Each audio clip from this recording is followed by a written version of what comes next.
اعوذ باللہ من الشیطان الرجیم بسم اللہ الرحمن الرحیم۔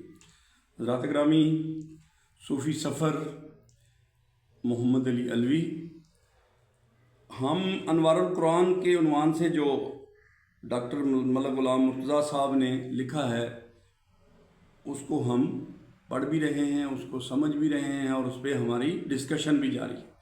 تو آج کا جو عنوان ہے وہ اسلام کا معجزہ ولی الامر کا تصور۔ حضرات گرامی، اسلام ماں اور عورت کو یہ حق دیتا ہے کہ وہ گھر میں بیٹھی رہے اور اس کا ولی الامر اس کی تمام بنیادی ضرورتیں پوری کرے۔ ہر خاتون کا ایک ولی الامر ہوتا ہے۔ بچی پیدا ہوتی ہے تو باپ اس کا ولی الامر ہے۔ جوان ہو کر اس کی شادی ہوتی ہے تو خامد اس کا ولی الامر بن جاتا ہے۔ خدا نخواستہ خامد سے علیحدگی کی صورت میں والد دوبارہ اس کا ولی الامر ٹھہرتا ہے۔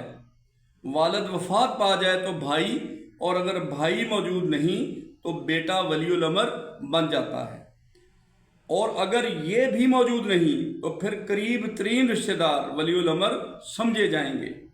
عورت عدالت میں جا کر اس سے پورے مہینے کا نان اور نفقہ طلب کر سکتی ہے، اور اگر کوئی رشتہ دار بھی زندہ یا نان نفقہ دینے کے لائق نہیں تو حکومت اس کی ولی الامر ٹھہرائی جائے گی۔ حکومت کے ذمہ ہے کہ وہ خاتون کو گھر بٹھا کر کھلائے۔ اسلامی تعلیمات کے مطابق ہر خاتون کو گھر بٹھا کر کھلانا پڑے گا اور ہر خاتون کو اس کا حق دینا پڑے گا۔ اس اعتبار سے اسلام ایک خاتون کو اس کی پیدائش سے لے کر زندگی کے آخری دن تک اس بات سے آزاد کر دیتا ہے کہ وہ کہیں جا کر ملازمت کرے یا تجارت کرے یا پھر تلاش معاش میں ماری ماری پھرے۔ اس کے لیے اسے کوئی تگ و دو کرنے کی ضرورت نہیں۔ ہاں، اگر وہ از خود کوئی کام کرنا چاہے تو یہ اس کی مرضی اور حق ہے۔ خواتین کے حقوق کے سلسلے میں علامہ اقبال نے یہاں تک کہہ دیا: وجود زن سے ہے تصویر کائنات میں رنگ، اسی کے ساز سے ہے زندگی کا سوز دروں، مقالات افلاطون نہ لکھ سکی لیکن اسی کے شعلے سے ٹوٹا شرار افلاطون۔ خاتون کی قدر و منزلت اور احترام اللہ تعالیٰ نے ہم سب پر لازم ٹھہرایا ہے۔ حدیث شریف میں آتا ہے کہ آپ صلی اللہ علیہ وسلم نے فرمایا کہ دنیا میں کوئی نبی ایسا نہیں گزرا جس نے اپنی بیوی پر کبھی ہاتھ اٹھایا۔ حالانکہ ایک موقع پر شرعی اعتبار سے سختی کی اجازت بھی دی گئی ہے، لیکن اس کے لیے حدیث کا مفہوم یوں ہے کہ تم میں سے جو اچھے لوگ ہوں گے وہ کبھی اپنی بیوی پر ہاتھ نہیں اٹھائیں گے۔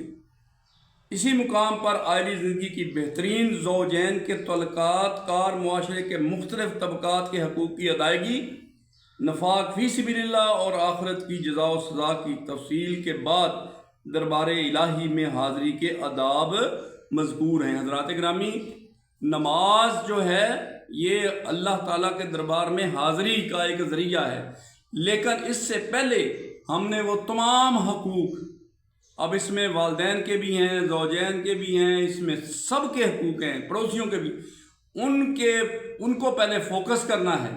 اگر ہم نے اس میں کوتاہی کی تو پھر نماز جو ہے نا اس کا ہمیں فائدہ نہیں ہو سکتا۔ اللہ نماز ہے اللہ تعالیٰ کے ساتھ بات کرنی۔ اب اللہ تعالیٰ کے احکامات کو پہلے مانیں گے، وہ فرائض ادا کریں گے جو بہت ضروری ہیں، جو اور کوئی بھی نہیں کرے گا۔ اگر آپ نے کسی کو تنگ کیا ہے، کسی کے بارے میں کوئی چغلی کی ہے، جھوٹ بولا ہے یا کوئی بھی ایسا اخلاقی جرم کیا ہے تو وہ اگر معاف کرے گا تو معاف ہو سکتا ہے۔ اب آپ جرائم کی ایک بہت لمبی لسٹ لے کر جا کے اللہ اکبر کر کے کھڑے ہو جائیں تو اس نماز کا اصولاً کوئی فائدہ نہیں ہے۔ ٹھیک ہے جی، یعنی اب جو نماز، یہ جتنے احکام ہیں یہ اس کے بعد شروع ہوتے ہیں جب آپ اپنے معاملات جو ہے وہ چاہے بہنوں کے ساتھ ہیں، بھائیوں کے ساتھ ہے، بیوی کے ساتھ ہے، جتنے بھی رشتے ہیں آپ کے، ایون پڑوسیوں کے ساتھ۔ تو حضرات گرامی، ہم اللہ سے دعا کرتے ہیں کہ اللہ تعالی ہمیں اس پر عمل کرنے کی توفیق عطا فرمائے۔ وآخر دعوانا الحمدللہ رب العالمین۔ اللہ حافظ۔